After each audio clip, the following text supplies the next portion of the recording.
बिस्मिल्लाहिर्रहमानिर्रहीम, अस्सलाम वालेकुम। एक अमेरिकन अखबार है द न्यू यॉर्कर, उसने एक इंतहाई अहम रिपोर्ट शाये की है कि कैसे जब तालिबान ने काबुल पे कब्जा किया तो बैकग्राउंड में पाकिस्तानी नंबर से अशरफ गनी और उनके एडवाइज़र मोहिबुल्लाह को पाकिस्तानी नंबर से फ़ोन आया।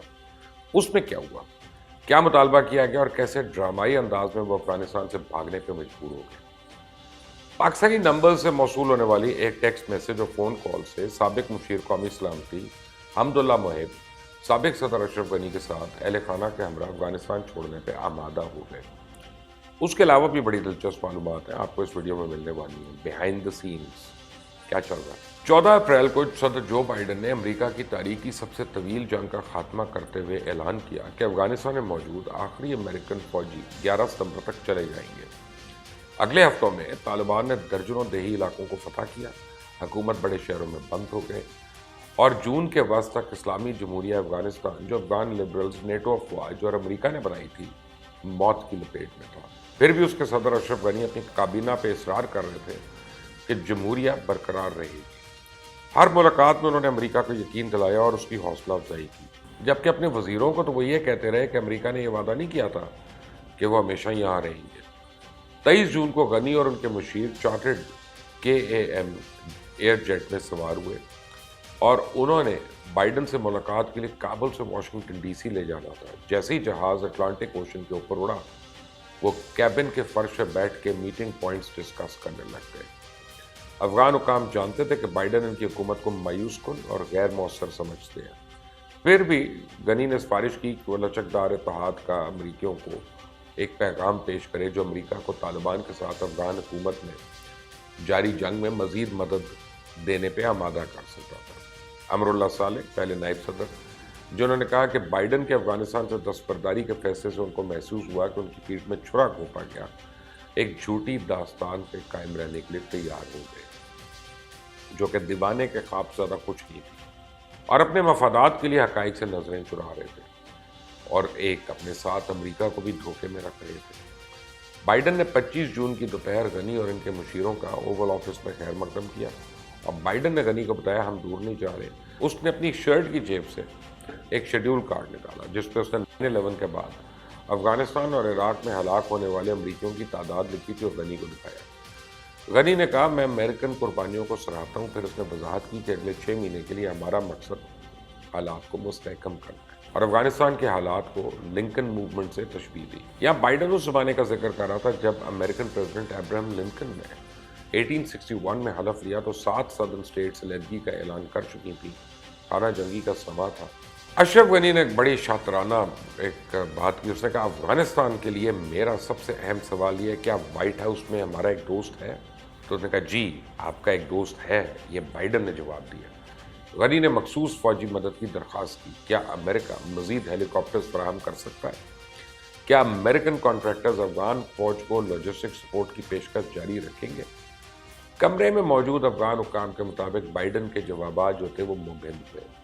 बाइडन और गनी ने इस्लामी जमहूरिया और तालिबान के दरमियान अमन मुआहदे के इम्कान पर भी तबादला ख्याल किया। अमेरिकन सफारतकार जो थे बरसों से तालिबान के साथ बातचीत कर रहे थे ताकि अमेरिकन इनकलाब पर बात की जा सके और तालिबान और काबुल के दरमियान अलग अलग अमन मुज़ाकरात को फ़रोग़ दिया जा सके, लेकिन ये मुज़ाकरात नाकाम हो गए और तालिबान अफगानिस्तान पर ताकत के ज़रिए कब्ज़ा करने के लिए पुरअज़म नजर आए। वहाँ मौजूद अफगान हुक्काम के मुताबिक बाइडन ने कहा कि तालिबान की जानिब से कोई भी अक़ली काम करने का इम्कान ज़्यादा नहीं है। गनी और उसके मुशीरों को वहाँ मुलाकातों से अंदाज़ा हो गया कि अमेरिका अब अफगानिस्तान को एक लॉस्ट कॉज समझते हैं और उन्होंने अब अपने साथ अमन कायम कर लिया।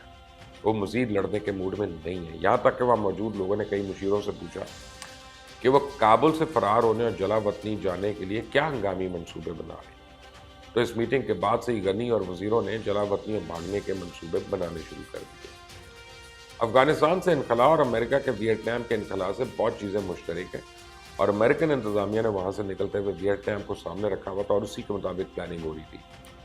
जबकि गनी इन तमाम अमेरिकन सेनेटर से राब्ते में था जो अमेरिका में जंग के हक में थे। लेकिन फिर 15 अगस्त आ गया। तालिबान जंगजुओं के काबुल पर कब्जे वाले रोज़ 15 अगस्त को तकरीबन 1 बजे पैगाम आया कि तालिबान के हक्कानी ग्रुप के सरबराह خلیل حقانی حمداللہ محب سے بات کرنا چاہتے ہیں، جس پر انہوں نے خلیل حقانی کی کال اٹھا لی۔ کال پر ان کو ہتھیار ڈالنے کا کہا گیا۔ خلیل حقانی نے کہا کہ اگر حمداللہ محب ایک مناسب بیان دے دیتے ہیں تو ملاقات کر سکتے ہیں، لیکن جب سابق مشیر قومی سلامتی نے اس کی مخالفت کرتے ہوئے پہلے مذاکرات کا کہا تو خلیل حقانی نے اپنی بات دہرا کر کال کاٹ دی۔ پھر کیا ہوا کہ حمداللہ محب نے زلمے خلیل زاد کے نائب ٹام ویس کو دوحہ میں کال کیا اور ان کو بتایا کہ جی خلیل حقانی کی کال آئی تھی، جس پر ٹام ویس نے انہیں ملاقات کے لیے نہ جانے کا مشورہ دیا اور کہا یہ ایک چال ہو سکتی ہے۔ اور اس سے پہلے اسی روز حمداللہ محب نے صدر اشرف غنی اور یو اے ای کے ایک سفارتکار کے ساتھ صدارتی محل کے عقب میں ایک لان میں ممکنہ انخلاء کے منصوبے پر بات چیت کی تھی۔ جس وقت بات کر رہے تھے انہیں محل کے باہر گولیوں کی آواز سنائی دی، جس پہ اشرف غنی کے باڈی گارڈز ان کو فوری طور پہ اندر لے گئے۔ دوپہر کو حمداللہ محب نے اشرف غنی سے لائبریری میں ملاقات کی اور اتفاق کیا کہ صدر کی اہلیہ اور غیر ضروری عملے کو جتنی جلدی ممکن ہو یو اے ای کے لیے روانہ ہو جانا چاہیے۔ حمداللہ محب کے یو اے ای میں واقف کاروں نے کابل سے متحدہ عرب امارات کے لیے دوپہر 4 بجے روانہ ہونے والی امارات ایئر لائن کی پرواز میں سیٹوں کی پیشکش کی۔ اشرف غنی نے حمداللہ محب سے کہا کہ وہ ان کی بیوی کے ہمراہ دبئی جائیں اور اس بعد دوحہ جا کے مذاکراتی ٹیم سے ملیں تاکہ کابل کا قبضہ دینے کے سلسلے میں زلمے خلیل زاد اور طالبان رہنما ملا برادر کے درمیان ہونے والی بات چیت کو حتمی شکل دی جا سکے۔ اس بعد تقریباً 2 بجے حمداللہ محب سابق صدر کی اہلیہ کو محل کے عقب میں واقع ہیلی کاپٹر پیڈ پہ لے گئے یا ہیلی پیڈ پہ لے گئے تاکہ امارات ایئر لائنز کی پرواز میں سوار ہونے کے لیے حامد کرزئی انٹرنیشنل ایئرپورٹ جا سکے۔ اس وقت 3 ہیلی کاپٹر صدارتی محل میں تھے اور چوتھا ایئرپورٹ پہ موجود تھا۔ وہاں جا کے حمداللہ محب کو معلوم ہوا کہ پائلٹس نے ہیلی کاپٹر میں پورا ایندھن بھروا رکھا ہے کیونکہ جتنی جلدی ممکن ہو براہ راست تاجکستان یا ازبکستان پرواز کرنا چاہتے تھے۔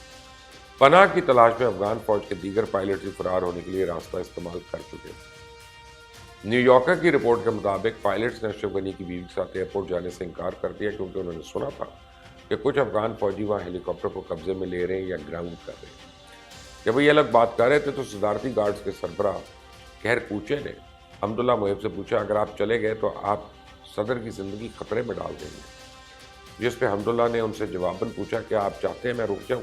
اس کے جواب میں کہر کوچے نے کہا کہ نہیں، میں چاہتا ہوں آپ صدر کو اپنے ساتھ لے کر جائیں۔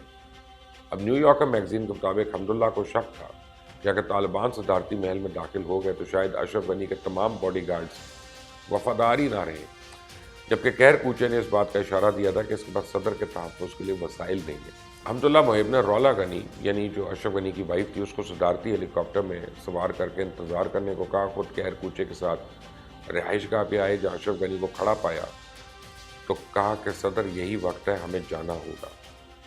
اشرف غنی کچھ سامان اکٹھا کرنے کے لیے اوپر جانا چاہتے تھے لیکن حمداللہ محب کو اس بات کی فکر تھی کہ ہر منٹ کی تاخیر کے ساتھ مسلح محافظ جو تھے انہی کی جانب سے افراتفری و بغاوت کا خطرہ بڑھتا رہے گا۔ اشرف غنی اپنا پاسپورٹ لیے بغیر ہی وہاں سے نکل گئے۔ جب عملہ اور ذاتی محافظین نے صدر کو جاتے دیکھا تو وہ بھی پرواز کے لیے لڑنے اور شور مچانے لگے، جسے پائلٹس نے کہا کہ ایک ہیلی کاپٹر میں صرف 6 مسافر سوار ہو سکتے ہیں۔ اشرف غنی، رولا غنی اور حمداللہ محب کے ساتھ 9 عہدیدار سوار ہوئے اور اشرف غنی کی سیکورٹی کے اراکین نے بھی ایسا ہی کیا اور ازبکستان پرواز کر گئے۔ اس روز امریکن مندوب جو تھے زلمے خلیل زاد صبح دوحہ میں ملا برادر کے ساتھ ہتھیار ڈالنے کے منصوبے پہ بات کر رہے تھے اور ملا برادر نے اس بات پہ اتفاق کیا کہ کابل میں داخل نہیں ہوں گے اور دارالحکومت میں داخل ہونے والے چند 100 طالبان جنگجوؤں کو بھی واپس بلا لیں گے۔ اس کے بعد امریکن مندوب نے واٹس ایپ پہ صدارتی معاون عبدالسلام رحیمی سے رابطہ کیا اور ان کو اس منصوبے سے آگاہ کیا۔ عبدالسلام رحیمی نے اشرف غنی کو بتایا کہ طالبان نے کابل میں داخل نہ ہونے کا وعدہ کیا، حالانکہ زلمے خلیل زاد اور طالبان کی یقین دہانی بتا، لیکن اشرف غنی نے دونوں کو ناقابل اعتماد ذرائع کے طور پہ دیکھا۔ جب اشرف غنی ازبکستان پرواز کر گئے، عبدالسلام رحیمی اور ارگ محل کے عملے کے درجنوں اراکین پیچھے رہ گئے تو انہیں کچھ نہیں معلوم تھا کہ اشرف غنی اور حمداللہ محب گئے کہاں ہیں، جبکہ طالبان کے ساتھ معاہدے کے لیے بات چیت اس وقت بھی جاری تھی۔ اس کے بعد کیا ہوا وہ آپ کے سامنے، جسے ہم طالبان کے کابل پہ قبضے کی رپورٹ میں پیش کر چکا ہوں اور اس حوالے سے مزید معلومات سامنے آنے کے امکان ہے۔ میں کوشش کروں گا کہ اپنی اگلی کسی ویڈیو میں آپ کو بتاؤں کہ اس کے بعد بیہائنڈ دا سین ہوا کیا تھا۔ تب تک کے لیے اجازت دیں، اللہ حافظ۔